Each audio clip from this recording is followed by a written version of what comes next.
This is Ms. Lugo coming at you from Delta Math. We are going to construct a perpendicular bisector using the tools given to us by Delta Math, which I think is actually pretty cool.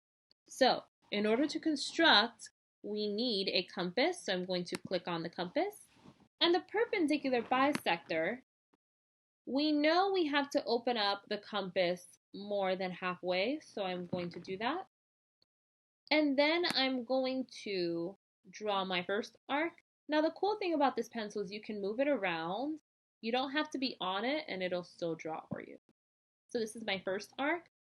Then I'm going to take my needle, I'm thinking about the center as my needle. I'm going to move it to the other point. And then I'm going to make my second arc, like so. Now that I have my two arcs, I don't need my compass anymore. I'm going to draw my line, and I have to make sure that it goes through both of these points. And so that blue line right here is my perpendicular bisector. Now when I'm finished, they're going to ask me if I am sure that I want to submit, and we're pretty confident about that, so we are going to submit.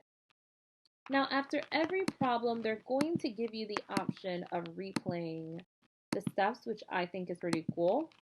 And so that is how we construct a perpendicular bisector on Delta Math.